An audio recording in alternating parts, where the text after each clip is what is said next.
Hello chess friends and chess lovers, my name is Amai Kechuko and welcome to today's tutorial. In this particular video, I'll be teaching you a tactical motive which is called the fork, F-O-R-K. Now, the fork on chessboard can be administered by all 6 pieces on the chessboard. Basically, we have 5 pieces and pawns. So all of them can administer fork on the chessboard. What is fork? Fork is simply a move that attacks 2 or more pieces at the same time.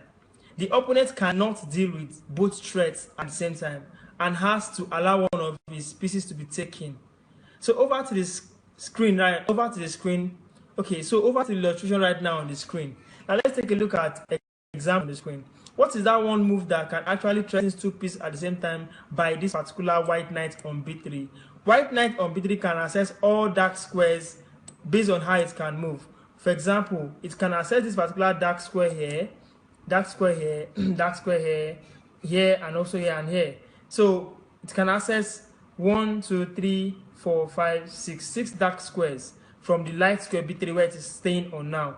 So which particular one square it will move to that will attack 2 pieces at the same time?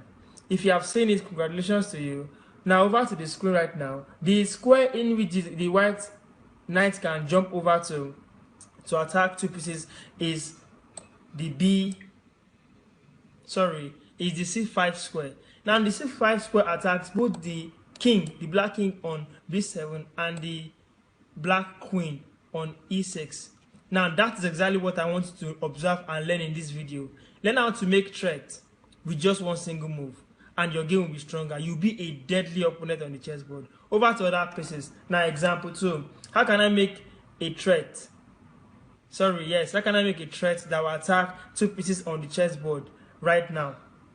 Good, if you can see that, thank you, you are actually following. The move is rook to d5. Rook to d5 attack both the king and the bishop. So the black player has no other choice than to save the king and you grab the bishop. Over to the next one. Which move attacks 2 pieces at the same time? Yes, queen to d5. Attack the king and also the rook. King moves and you grab the rook. Now other example 2. Bishop. Yes, bishop to c4. King and you grab the rook. Another example we have, yes, this is a little bit technical here. Whoa, most of you guys have seen it already. So let me go ahead and play it. With this, pawn to c4, king moves and you grab the rook. This is a very powerful tool. Now another example is here, the king. How can the king give a fork attack here, attacking the 2 pieces at the same time? Yes, good. King to f5 solves it all. You've attacked the 2 pieces at the same time, and here you are better and you are stronger. Now take for example, if it was not the rook that was there, it was something like let me say the pawn. Yes, the pawn moving upward and you attack it, you can grab it. So actually I'm using the rook here. The rook can still save the knight and do other stuff, but basically you've understood exactly what I'm trying to tell you. Attacking 2 pieces at the same time with a single move, creating a fork. Creating a fork is very powerful. Practice that before you play a game and you see your game and your mentality, the ideas you pour out on the chessboard will be different. Thank you for watching this particular video and have a wonderful day. Please, if you actually enjoyed this video, subscribe to my channel, share to your friends and like the video. Do have a wonderful day.